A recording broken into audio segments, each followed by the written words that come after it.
Diz assim a palavra do Senhor: depois que Jesus nasceu em Belém da Judéia, nos dias do rei Herodes, magos vindos do Oriente chegaram a Jerusalém e perguntaram: onde está o recém-nascido rei dos judeus? Vimos a sua estrela no Oriente e viemos adorá-lo. Quando o rei Herodes ouviu isso, ficou perturbado e com ele toda Jerusalém.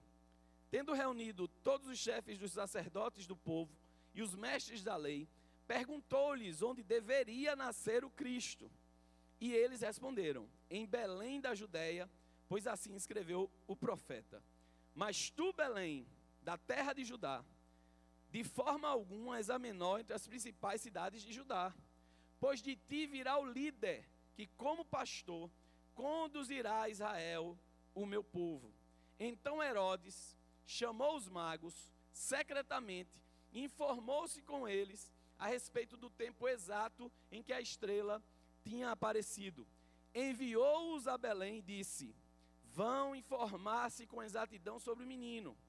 Logo que o encontrarem, avisem-me, para que eu também vá adorá-lo. Depois de ouvirem o rei, eles seguiram o seu caminho, e a estrela que tinham visto no Oriente foi adiante deles até que finalmente parou sobre o lugar onde estava o menino. Quando tornaram a ver a estrela, encheram-se de júbilo. Ao entrarem na casa, viram o menino com Maria, sua mãe, e prostrando-se, o adoraram. Então abriram os seus tesouros e lhe deram presentes, ouro, incenso e mirra. E tendo sido advertido em sonho para não voltarem a Herodes, retornaram à sua terra por outro caminho. Vamos orar? Senhor nosso Deus, eis aqui a tua palavra, Pai. Essa palavra especial nesse domingo especial que tu separaste para estarmos juntos, celebrando ao Senhor. E nós te pedimos que cada vírgula, cada letra, cada frase, cada palavra aqui possa inundar o nosso ser, transformando a nossa mentalidade, transformando os nossos pensamentos e, em consequência, transformando a nossa vida também, Pai. Em nome de Jesus, que o Teu Espírito encontre liberdade no nosso meio, no nosso coração, na nossa mente, para fluir o Teu rio de vida na nossa vida aqui essa tarde, Senhor. Em nome de Jesus, fala poderosamente aos nossos corações, porque não saímos de casa para ouvir homens, mas saímos de casa para ouvir a Tua santa e poderosa voz. Em nome de Jesus, age com poder no nosso meio agora. É assim que nós te oramos, agradecidos, no nome santo de Jesus. Amém. Amém. Então, como eu havia iniciado, hoje eu quero tratar com vocês, para que a gente possa percorrer esse caminho, entender o que é ser um verdadeiro adorador. O que um adorador verdadeiro faz, o que o verdadeiro adorador, ele age, como ele pensa, como ele fala, como ele tem a sua vida dedicada ao Senhor. E no trecho que a gente leu acima, a gente viu que ele se trata dos eventos de um encontro inusitado entre magos e Jesus depois que Jesus nasceu. E eu queria deixar aqui algumas, eu diria, curiosidades que talvez boa parte de nós aqui não tenham ainda percebido, mas quando a gente vê na época de Natal, os presépios de Natal, estão lá representados Jesus da manjedoura, Maria, José, né, um burrinho, né, uma vaca, e os três magos, os que a gente desde criança ouve falar que são os três reis magos, né? Eu quero dizer a vocês que no dia que Jesus nasceu, os magos não estavam presentes. Quem esteve presente no dia que Jesus nasceu na manjedoura foram os pastores. Então, quando a gente vê aquela cena nos presépios de Natal, os magos presentes no dia que Jesus nasceu, ela é biblicamente imprecisa. Então, se você quiser, a partir de hoje, entender e saber que aqueles homens que estão ali representados, é melhor que você chame eles de pastores, que foram os pastores que estavam ali naquele dia que Jesus nasceu. Os magos só vão encontrar com Jesus quase 2 anos depois dele nascido. Então, a ideia de que os magos estavam presentes no dia do nascimento de Jesus, ela é biblicamente imprecisa. Então, essa é a primeira informação que a gente precisa entender com relação ao contexto desse encontro. Segundo, não eram três, porque a Bíblia em lugar nenhum diz que eles eram três reis, que eram três magos. Fala que os magos vieram do Oriente para encontrar Jesus. Eles também, não há relato do nome deles, né? Alguns falam que era Melquior, Baltazar e Gaspar. Você vai ler a Bíblia de trás para frente, você não vai achar o nome deles, né? Não eram, então, aqueles homens, não estavam presentes no nascimento de Jesus, não eram três e também não tem o nome deles, certo? Então, a primeira coisa para a gente entender, que esses homens vieram de muito longe, através da pregação do Evangelho, ou no Império Medo-Persa, ou no Império Babilônico. Isso não está muito certo na história da Bíblia. O certo é que esses homens tiveram no coração plantada a fé, através de homens e mulheres que foram convertidos ao judaísmo, de alguma forma, já eram judeus, e que esperavam por um Messias, esperavam por um Redentor. Então, quando houve a diáspora, boa parte dos judeus foram para o Império Medo-Persa, outros foram, através do exílio babilônico, viver esse exílio lá na Babilônia, entre eles Daniel, e certamente eles falavam desse Messias, certamente eles falavam desse Salvador, desse Senhor que viria. E esses homens, um certo dia, depois que Jesus nasce, como eu falei, enxergam uma estrela especial diante deles, e eles, através dos ensinamentos que receberam dos seus irmãos judeus, entendem que ali era o chamado e era o sinal para eles, como representação de que o Messias havia nascido.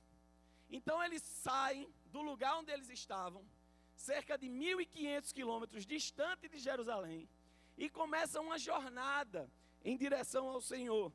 Mas o certo é que a gente não sabe o nome desses homens, quantos eram, de onde eles vieram de forma precisa, mas o certo, e a questão que nos interessa aqui nessa tarde, é que as suas instruções, a sua conduta, a forma como eles agiram quando eles recebem um sinal que o Messias havia nascido, é o que vai nos importar nessa tarde. Se eu e você, se nós queremos ser adoradores verdadeiros, esses homens, a quantidade deles a gente não sabe, mas eles agiram de forma como deve agir um verdadeiro adorador. Porque nesse relato, a gente vai ver que eles enfrentaram dificuldades, levando em conta a geografia do lugar, a história daquele povo. Eles andaram um trajeto muito longo para chegar até Jerusalém e viveram dificuldades, decepções, desapontamentos, frustrações, e certamente eu e você já passamos por alguma situação de decepção, desapontamento, frustração, dificuldade, e eles viveram tudo isso, mas viveram sobre uma motivação especial, que era a motivação de adorar o Senhor, e isso muda tudo. Quando eu e você estamos diante de uma situação difícil, uma situação decepcionante ou frustrante, e nós temos no coração o desejo de adorar o Senhor, tudo muda. Todo o cenário, ele é modificado, porque nós não somos aquilo que, nós não conseguimos ver aquilo que realmente é, nós enxergamos aquilo que nós somos. Se você quer enxergar coisa má, você vai enxergar coisa má. Se você quer enxergar coisa boa, você vai enxergar uma coisa boa. Se você quer ser um verdadeiro adorador, todo o seu cenário, todo o seu contexto vai se voltar para essa realidade de um verdadeiro adorador. Então a gente vai ver aqui, através da história desses homens, essa reflexão especial de homens que certamente tiveram medo, tiveram dificuldades, passaram por lugares perigosos e mesmo assim não abriram mão de viver a verdadeira adoração. Então a primeira coisa que a gente aprende com a vida desses magos é que o verdadeiro adorador não foca nas dificuldades do caminho, mas na glória do encontro. Lê comigo aí o versículo 1. Depois que Jesus nasceu em Belém da Judéia, nos dias do rei Herodes, magos vindos do Oriente chegaram a Jerusalém e perguntaram: onde está o recém-nascido rei dos judeus? Vimos a sua estrela no Oriente e viemos adorá-lo. A pergunta desses homens, a pergunta desses magos é uma ilustração de genuínos adoradores, porque eles não eram judeus, eles eram pagãos que tinham ouvido falar desse Messias, desse Senhor que havia nascido. E ele mostra que esses homens saíram das suas terras, dos seus países, lugares muito distantes. Como eu falei a vocês, se você fizer um trajeto, o trajeto que eles usavam da Babilônia ou do Império Medo-Persa para Jerusalém, nós temos aproximadamente 1.500 quilômetros. E andar 1.500 quilômetros hoje de avião é tranquilo. Imagine você andar 1.500 quilômetros de camelo, num sol escaldante, e às vezes na noite, eles viajavam muito à noite, num frio congelante, porque no deserto é o inverso, né? De dia é muito quente e de noite é muito frio. E esses homens passaram por tudo isso, passaram por essas dificuldades, e a gente às vezes vai dirigir por algumas horas, quando desce do carro parece que está todo engembrado, né? Principalmente aqueles que passaram dos 40. Quando a gente vai fazer uma viagem, a gente, quando passa muito tempo sentado, sai totalmente torto. Imagina esses homens, dia após dia, em cima de um camelo, balançando, para encontrar um menino que eles tinham ouvido falar, que não fazia parte da cultura deles, mas eles já tinham no coração o desejo de adorar, porque tiveram no seu coração plantada essa semente da fé. E quando a gente percebe isso, quando a gente vê esse cenário, vê a geografia, certamente eles passaram por muitos inconvenientes, passaram por medos, passaram por lugares perigosos, o tempo que eles perderam para se deslocar daquele lugar, e tudo isso vai se somando ao desconhecido que eles iam encontrar em Jerusalém, porque eles não eram da região. E tudo isso, mais uma vez, eles não usaram para permanecerem nas suas cidades. Todas essas circunstâncias de dificuldade, de tempo que eles iriam gastar, de perigos durante a viagem, de uma viagem cansativa, eles não levaram em consideração simplesmente para adorar o Senhor. O desejo deles era tão forte que eles não pensaram nas dificuldades que eles teriam no caminho. Eles simplesmente estavam focados no encontro que eles deviam ter. Ninguém conseguiu dissuadir esses homens da viagem. Eles decidiram fazer a viagem, eles se instrumentalizaram para essa viagem e seguiram essa viagem. E aí, segundo um determinado adágio popular, sempre que houver boa vontade, será descoberto o caminho. Por que eu estou falando disso tudo? Porque quando a gente olha a vida desses magos, quando a gente olha a vida de gente que conheceu Jesus pelo relato de outros, relatos do povo judeu, e tem uma motivação especial de sair do seu lugar distante para encontrá-lo, a gente percebe que muitas vezes a gente não tem metade, não tem 10% da motivação que esses homens têm. Quando a gente está na caminhada, quando a gente é instigado a adorar a Deus através do nosso serviço, através da nossa vida, através das nossas finanças, através do nosso amor, da nossa dedicação e da nossa entrega, geralmente a gente tem uma desculpa na ponta da língua para dizer: não, eu trabalho muito. Não, porque eu tenho outra coisa para fazer. Não, que eu moro muito distante da igreja. Não, porque os meus meninos não têm com quem ficar. Não, isso. Não, aquilo outro. E a gente perde a oportunidade de adorar e ter um encontro especial e transformador com o Salvador, com o menino, com o Rei dos Judeus. E esses homens olham para a sua vida, olham para as suas dificuldades e dizem: elas não são nada diante da glória, da graça e da maravilha que vai ser estar diante do Salvador do mundo. E a gente fica envolto na nossa vida com desculpas. Esses homens não levaram em consideração as suas dificuldades, mas eles queriam ver Jesus. E a gente hoje em dia tem uma vida muito mais fácil, muito mais tranquila, muito mais cômoda, mas tudo para nós é uma dificuldade. Tudo para nós é um motivo para não adorar o Senhor. Tudo a gente tem uma justificativa, uma historinha, algo que nos faz ficar distantes do Rei dos Judeus e, consequentemente, nós estaremos distantes da adoração dele. Essa noite, essa tarde, fim de tarde, começo de noite, Deus nos chama para deixar as dificuldades de lado, aquilo que você tem vivido, que você vê que de fato pode até ser difícil. Eu não estou aqui para lhe julgar, eu não estou dizendo aqui que sua vida é fácil, mas se você entender que estar na presença de Jesus é muito mais precioso e é muito mais animado e mais vivo do que as dificuldades que você vive, elas não são nada diante do nosso Senhor. Eu e você temos que nos livrar das nossas desculpinhas, das nossas historinhas, daquilo que a gente acha importante, porque o mais importante, assim como esses magos nos mostram na sua viagem a caminho de Jesus, é estar na presença do Rei. E se eu fosse você, eu não abriria a mão nem um segundo de estar diante dele. Se eu fosse você, eu colheria todas as suas desculpas hoje, colocasse elas num lugar, anotasse todas elas, queimasse e dissesse: Senhor, a partir de hoje não haverá mais desculpas, porque eu quero te conhecer verdadeiramente, eu quero te buscar, eu quero estar na tua presença, nada na minha vida vai ser mais importante do que estar diante de ti. Os reis magos nos apresentam isso, nos escancaram isso, e eles mostram para a gente o seguinte: vocês estão muito acomodados. A igreja do Senhor está muito silente, muito preocupada com os seus umbigos, com as suas contas para pagar, com as suas realidades. Mas Deus nos chama para ser verdadeiros adoradores e não ficar colocando como barreira à presença dEle, à sua adoração, as nossas dificuldades. J.C. Riley, ele vai dizer uma frase, e na verdade é uma provocação.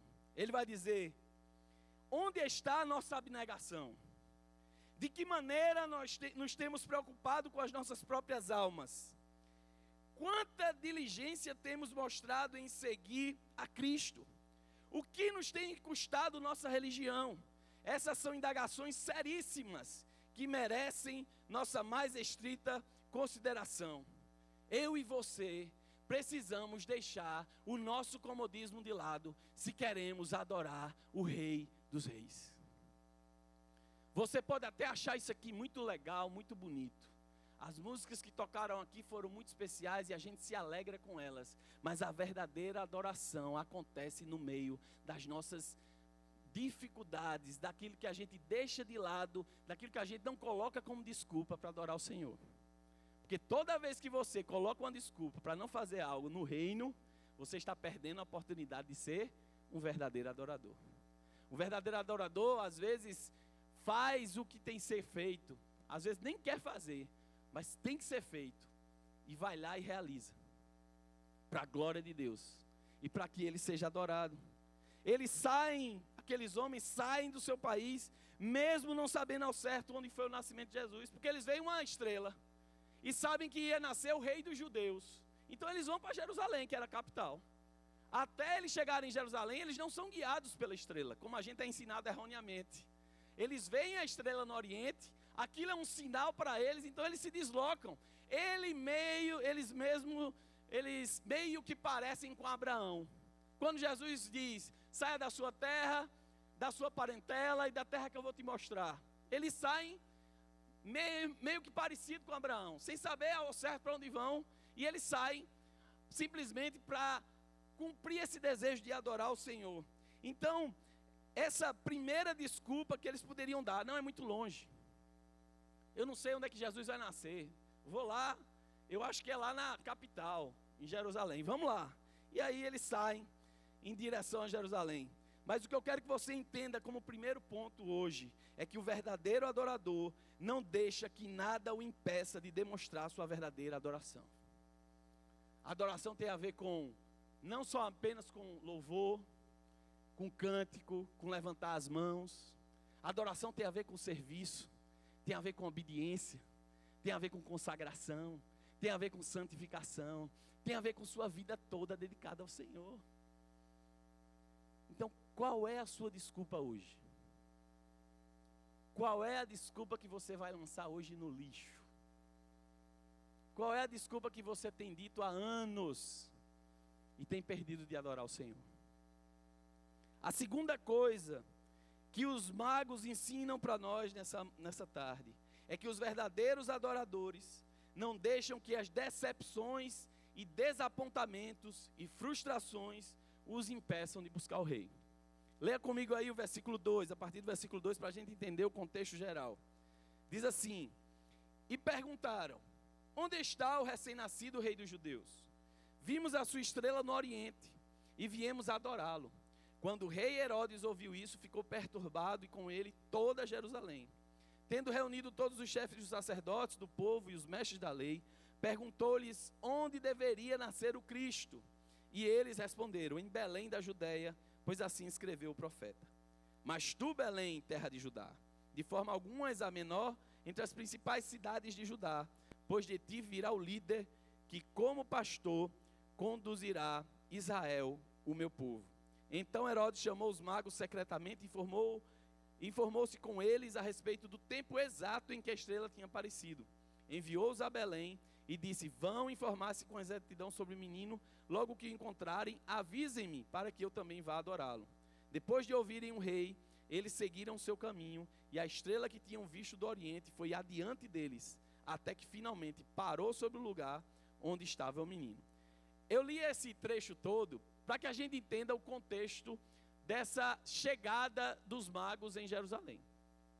Quando eles chegam em Jerusalém, certamente esses homens estavam esperando que houvesse um ambiente de festa, porque o rei havia nascido. Quando ele chega diante do rei Herodes e pergunta, cadê o rei do judeu? Herodes, rei do judeu? O rei do judeu que nasceu? Não estou sabendo de rei do judeu, não.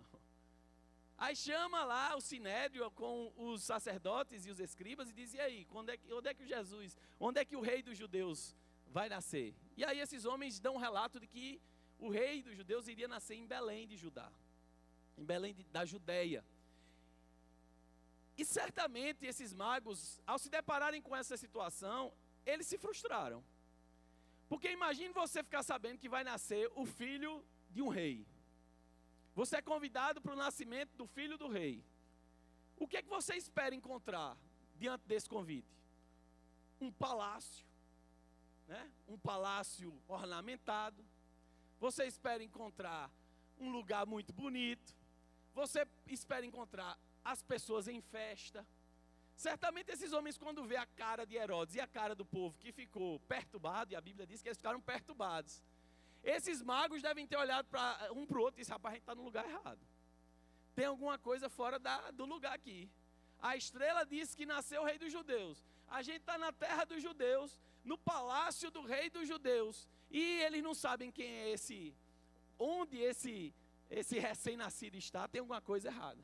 Então, certamente, esses homens se decepcionaram com a recepção que tiveram. Certamente, esses irmãos se desapontaram, se frustraram com tudo que eles viram. E aí tem essa ideia, esse contexto da chegada deles na capital, que eles vão, por mera indução lógica, por ser a capital do reino dos judeus. E eles foram para Jerusalém pensando em encontrar esse rei. Então há essa decepção. E muitas vezes nós criamos situações para as nossas vidas que a gente cria um ideal, né? Cria uma expectativa acerca de algo que vai acontecer, e quando ela não acontece da forma que a gente esperava, a gente fica como? Decepcionado. Certamente esses magos estavam ali decepcionados. Mas o que me chama a atenção é que esses magos, mesmo diante dessa situação de frustração e decepção, eles não desistem de encontrar o rei dos judeus. Eles perguntam onde é que esse rei ia nascer. Eles muito bem, diante dessa situação, podiam ter dado meia volta e disse, rapaz, nem aqui não, vamos para outro lugar. Vamos procurar saber onde é que esse negócio é direito, então vamos para casa. A gente veio para muito longe, para a gente não encontrar nada aqui. E o termo decepção aqui é como uma ilustração para as nossas lutas, para as nossas dificuldades. Muitas vezes a gente está em uma direção, desejando algo do Senhor, orando, nos esforçando, fazendo a nossa parte, e a coisa não acontece do jeito que a gente esperava. Isso traz para o nosso coração decepção, traz tristeza. E muitas vezes quando essa tristeza chega, a nossa adoração vai junto. Muitas vezes quando as coisas não acontecem da forma que a gente estava esperando, a adoração é a primeira a descer pelo ralo. E a vida desses magos mostra que eles estavam decididos a adorar esse Deus, a adorar esse rei, independentemente de qualquer coisa. Então eles perguntam ao rei, e onde é que vai nascer o seu Deus? E ele responde.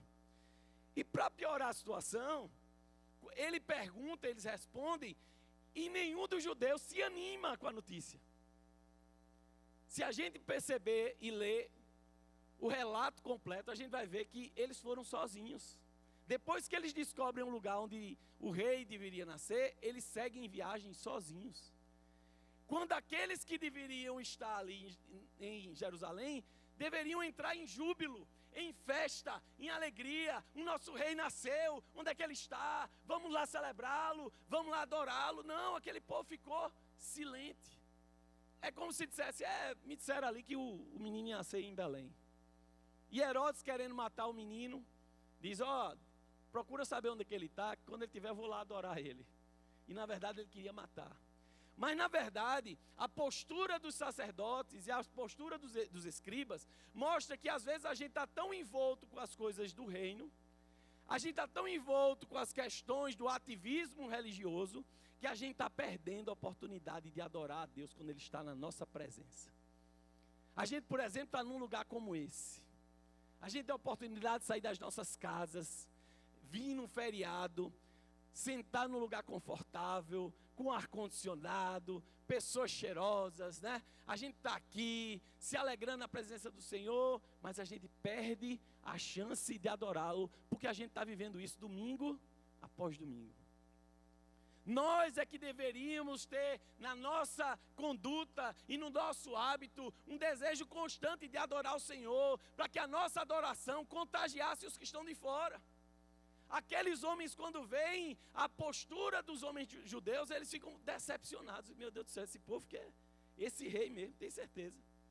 E a postura deles é a concretização daquilo que João falou no capítulo 1, de que Jesus veio para os que eram seus, e os seus não receberam. E com quanta frequência a gente age assim também? A gente está tão acostumado com as músicas, a gente está tão acostumado com o que Jesus está fazendo no nosso meio, que a gente recebe a notícia do que Ele está fazendo mais e parece que não aconteceu nada. Mas o que deve trazer ao nosso coração um estímulo e uma mudança de pensamento e de comportamento é o comportamento dos magos, que mesmo diante das suas decepções, dos seus desapontamentos e das suas frustrações, eles não dão um passo atrás. Eles seguem em frente, eles querem encontrar Jesus, eles têm um firme propósito de estar na presença do Rei. E isso não vai mudar o que eles vieram fazer, isso não vai fazer com que eles voltem para trás. Isso tem que falar aos nossos corações nos dias de hoje, porque muitas vezes a gente tem se decepcionado, e como eu falei, a primeira coisa que vai embora é a nossa adoração. A gente deixa de vir para a igreja. Se a gente serve em algum ministério, é a primeira coisa a deixar o ministério. Não, eu preciso de um tempo.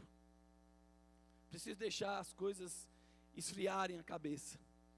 Mas o que a gente aprende com os magos é que os verdadeiros adoradores não permitem que as decepções e as dificuldades impeçam a expressão da sua adoração. Meu irmão, eu não sei o que é que você está passando, eu não sei o que você está sofrendo, eu não sei a dor que aperta aí no seu calo. Eu não sei se você está empregado, eu não sei se você está bem no seu casamento, eu não sei se você está bem com seus filhos, eu não sei nada disso, mas não deixe que as suas dificuldades impeçam que da sua boca saia adoração, louvor e exaltação ao Rei dos Reis. Se você ficar preso nas circunstâncias que estão em volta de você, você vai perder a bênção de adorar o Senhor. E os magos estão ensinando a nós esse dia: não olhe para as circunstâncias, não olhe para a dificuldade, não olhe para o sofrimento, não olhe para a dor, olhe para o autor e consumador da sua fé, que Ele está contigo. Tenha uma visão clara da promessa de Deus na sua vida, que essa dificuldade vai ser colocada no chão para a glória de Deus. Aplauda o Senhor, se for para Ele, aplauda Ele. Toda dificuldade humana não é nada diante do Senhor. Tudo que você está passando, meu irmão, não se compara ao poder do nosso Rei. E você está perdendo a oportunidade de adorá-lo, porque que você está com dificuldade. Talvez a sua dificuldade seja muito pesada. E muitos de nós estamos carregando cruzes muito pesadas mesmo.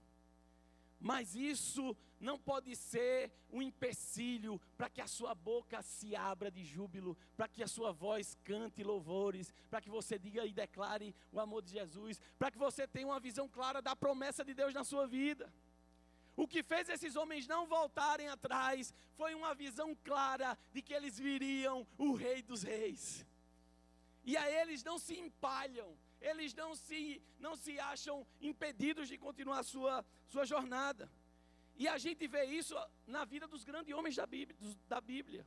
Os grandes homens da Bíblia tiveram grandes dificuldades, mas conseguiram vencer porque eles tinham uma busca incessante pelo Rei dos Reis e eles tinham uma visão clara da promessa de Deus na vida deles.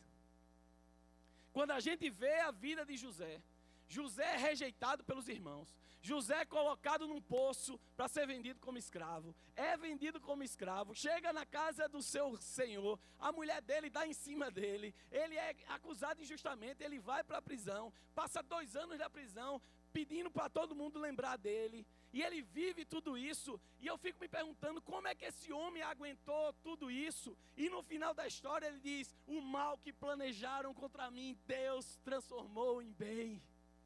Porque ele tinha uma visão clara da promessa de Deus na vida dele.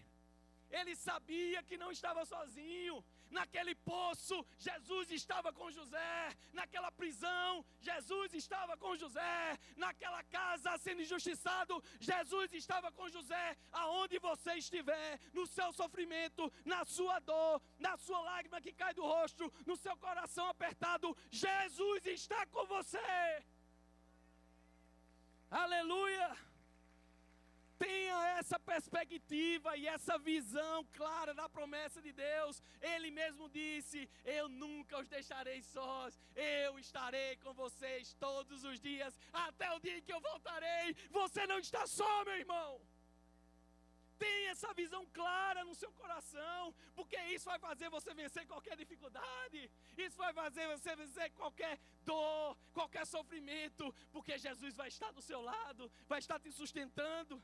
Quando eu olho para Jó, me constranjo profundamente, porque Jó olha para a sua dor, ele olha para a situação de ter perdido 10 filhos, ele perde todos os seus bens, Jó perde a dignidade e o respeito dos amigos, ele perde o respeito da sua esposa, ele perde a saúde, ele perde tudo, mas ele olha para si e eu fico me perguntando como é que Jó aguentou tudo isso, porque ele tinha uma visão clara da promessa de Deus, e ele teve a capacidade, em meio ao seu corpo putrefato, olhar para a sua vida e para a sua miséria e dizer: eu sei que o meu Redentor vive e que em breve se levantará. Meu irmão, se você quer ser um adorador de verdade, você não pode deixar com que a dificuldade impeça o louvor sair dos seus lábios. Em nome de Jesus, coloque isso no seu coração. Deus não morreu por você para te deixar só. Ele quer fazer coisa nova na sua vida. O teu sofrimento vai ter fim. Jesus vai ser glorificado em tua vida. Então, enquanto está doendo, glorifique a Deus, meu irmão. Eu sei que o meu Redentor se levantará sobre a terra. Louvado seja o nome do Senhor. Aleluia. Quando eu olho para a vida de Paulo, aquele homem foi açoitado, foi apedrejado, sofreu naufrágios, foi envergonhado, foi injustiçado. Aquele homem passou por todos os tipos de humilhação que uma pessoa pode passar. E eu fico me perguntando de onde Paulo, tirou tanta força. Paulo sabia a promessa que recaía sobre a sua vida. Ele tinha uma visão clara dessa promessa. E quando ele passava pelos seus sofrimentos, ele dizia: eu sei em quem tenho crido, e sei que é poderoso para guardar o meu depósito até aquele dia. Guarde essas frases no seu coração, meu irmão, para quando o calo apertar, para quando a dor chegar, você dizer as frases que Jó disse, as frases que Paulo disse, as frases que José disse. Porque você, através das suas dificuldades, das suas dores, não pode calar a sua boca, não pode deixar de servir, não pode deixar de ser expressão do amor de Deus na vida das pessoas. E esses homens têm essa promessa tão vívida em seus corações, que eles seguem em direção ao encontro com o Altíssimo. E quando chegam naquele lugar, abra comigo aí, no versículo 11, diz que quando aqueles homens entram na casa, viram o menino com Maria, sua mãe, e prostrando-se o adoraram. Então abriram seus tesouros e lhe deram presentes, ouro, incenso e mirra. Aqueles homens, em meio às suas dificuldades, em meio às suas decepções, em meio às suas frustrações, eles deram o melhor que eles tinham para o nosso Senhor. E muitas vezes a gente, em meio às nossas dificuldades, dores, decepções, a gente deixa o nosso melhor guardado. A gente pega o nosso melhor e bota dentro de um cofre. A gente pega a nossa força vital de serviço e coloca guardado. É a primeira coisa que a gente faz. Não, peraí, eu estou passando por uma dificuldade muito grande. Por que eu vou passar 10 horas da minha semana servindo a Deus? Por que eu vou ser professor de escola bíblica? Eu estou sofrendo. Por que eu vou aconselhar um casal que está com dificuldade, quando eu estou com dificuldade também? Por que eu vou ser um ombro para que alguém possa chorar? E às vezes a gente entra nessa situação e esconde o nosso melhor, e esconde aquele que a gente tinha para dar de melhor para Deus, para nós mesmos. A gente guarda isso. E os magos nos ensinam que mesmo em meio a tudo aquilo que eles viveram, eles no final das contas deram o melhor deles para Jesus. Deus nos chama para dar o melhor de nós para Ele.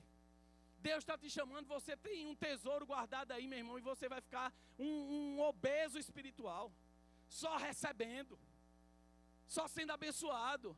Quando é que você vai se levantar dessa cadeira e vai abençoar as outras vidas? Quando é que você vai deixar de desculpa e olhar para a sua dificuldade e dizer: agora eu não posso? Hoje é o dia que Deus nos chama, através da história dos magos, para que a gente saia desse lugar, saia dessa cadeira, saia desse comodismo e possa dar o melhor para Deus. No ano de 2012 eu fui apresentado por uma senhora que eu não queria nunca ter conhecido. Uma senhora chamada Depressão. E minha esposa, minha amada Bela, saía para trabalhar às 8 da manhã, eu ficava em cima do sofá. E ela chegava às 6 da tarde, eu estava no mesmo sofá. E fiquei assim por mais de 6 meses. Uns 10 meses. Mas o que me fazia levantar daquela cadeira, daquele sofá, o que me fazia levantar da minha prostração, do meu sofrimento, era a escala de pregadores do final de semana. Era ver que eu estava escalado para pregar o evangelho do Senhor. Saber que eu mesmo, em meio à minha dor, Deus queria me usar para poder falar a palavra dele. E eu tinha todas as desculpas do mundo para chegar para o meu cunhado, pastor Arthur, lá em Sapé, lá nos idos de 2011, 2012, dizer para ele: Arthurzão, arrume outra aí que eu estou destroçado. Mas eu entendi que mesmo eu sendo frágil, mesmo eu não tendo nada para oferecer a outras pessoas, o melhor lugar de se estar é o lugar de entregar o melhor que a gente tem para o Senhor. E ali eu fui restaurado, e ali eu fui purificado, e ali eu fui curado. E Deus fez maravilha na minha vida. E eu vi pessoas sendo curadas, eu vi casamentos ser restaurados, as pessoas oraram por mim, eu pude me derramar na presença do Senhor. Eu vivi momentos especiais. Se eu estivesse ficando em casa, eu não teria vivido nada disso. Então você que está vivendo hoje circunstâncias de dor e sofrimento, que você não tem se levantado com medo do que vai acontecer, se sabe ou não se pode fazer alguma coisa, saiba, o melhor lugar e a melhor coisa a se fazer é entregar o seu melhor para Deus, porque quando nós cuidamos das coisas dele, Ele cuida das nossas. Aleluia! E eu fico olhando para toda essa realidade, para tudo isso que eu vivi, e pude experimentar isso na minha pele, na minha carne. E eu quero incentivar você a deixar de lado hoje aqui a sua dor, o seu sofrimento. Eu não estou desprezando, não. Eu não estou dizendo que você não deva sofrer, que você não deva chorar. Nós somos humanos. Mas eu quero que você deixe esse sofrimento não ser usado para você ficar prostrado, para você ficar omisso, para você ficar simplesmente recebendo. Coloque a mão no arado, meu irmão. Coloque o pouco que você tem nas mãos do Senhor, e Ele vai fazer muito para a glória dEle. Eu fico olhando esses homens, eu fico olhando esses magos, eu fico olhando a vida de Paulo, eu fico olhando a vida de Davi, a vida de José, a vida de Jó. Deles olharem para as suas vidas e no meio da dor ter a capacidade de cantar a Deus e dizer: eu coloco a minha vida à sua disposição. De dizer como diz aquela canção, né? Te amo, Deus, tua graça nunca falha. Todos os dias eu estou em tuas mãos.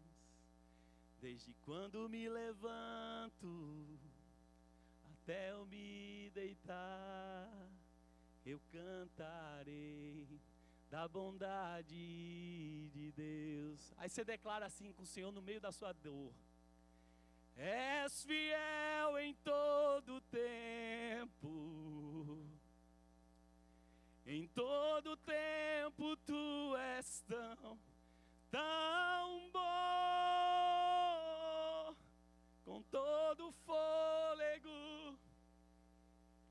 Cante ao Senhor: eu cantarei da bondade. Não deixe com que seu sofrimento cale a sua boca. Abre a sua boca em louvor ao Senhor. Entregue a sua vida em serviço ao Rei. Coloque seu coração em buscá-lo, em se entregar, em estar na sua presença. Tenha uma visão nítida e cristalina da sua promessa, e Deus vai se manifestar na sua vida. Somente quem tem a visão da casa pronta vive o processo da construção e da reforma. Somente quem tem a visão da árvore dando frutos é quem se submete ao processo da poda. Somente quem tem a visão da chegada vive o processo da caminhada. Ninguém disse que ia ser fácil, mas uma coisa é real: Deus vai estar contigo em todas as circunstâncias. Quem tem promessa vive o processo, não aceita propostas e cumpre o propósito. Guarda esses 4 P's na sua vida. Quem tem promessa vive o processo, não aceita propostas e cumpre o propósito. Os verdadeiros adoradores escutam a voz de Deus e se submetem à sua direção. Versículo 12. E tendo sido advertidos em sonho para não voltarem a Herodes, retornaram à sua terra por outro caminho. Aqueles homens estavam com um espírito tão aberto e tão permeável à adoração, que eles escutaram a voz de Deus dizendo: não vá por esse caminho, não volte para Herodes. E eles escutaram e retornaram à sua terra por outro caminho. Quem é verdadeiro adorador estar sempre com os ouvidos e com o coração aberto para a direção que Deus quer dar na sua vida. Talvez você esteja procurando uma resposta para algo que está acontecendo na sua vida, para algo que você tem lutado há muito tempo e você não tem escutado a voz do Senhor. É porque talvez esteja faltando adoração no seu coração. Talvez esteja faltando um coração quebrantado diante de Deus. Quando eu e você nos dispomos a adorar o Senhor, a voz dele fica nítida, audível e nos direciona para o lugar certo. A banda, cadê a banda? Mas tem uma coisa que no final do versículo 12 me chama muita atenção. Que quando a gente é verdadeiro adorador, a gente nunca retorna à terra que a gente estava. Deus nos dá um novo caminho para caminhar. Deus nos dá uma nova via para andarmos. Deus nos dá um novo sorriso. Deus nos dá um novo sentido de viver. Quem entra na presença do Rei dos Reis nunca voltará ao caminho antigo. Quem vive adorando ao Senhor nunca se alegrará no caminho passado. E essa tarde, Deus nos chama para viver a verdadeira adoração. Viver aquilo que Ele espera de cada um de nós. Porque Deus nos chama para sermos adoradores, não porque Ele precisa da nossa adoração. Você já pensou sobre isso? Por que é que Deus pede que nós o adoremos? Será que Ele precisa da minha e da sua adoração? Ele pede que nós o adoremos porque quando nós adoramos alguma coisa, nós nos assemelhamos a ela. Se você adorar o dinheiro, você vai se tornar um frio materialista. Se você adorar pessoas, você vai virar um idólatra. Mas se você adorar o Senhor, você virará a sua imagem e semelhança e glorificará a vida através da sua vida. Então Deus nos chama para essa adoração nessa tarde. Para que você deixe todas as suas dificuldades no chão aqui.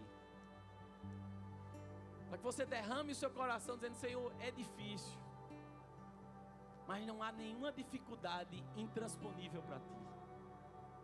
Senhor, o caminho é tortuoso, são 1.600 quilômetros.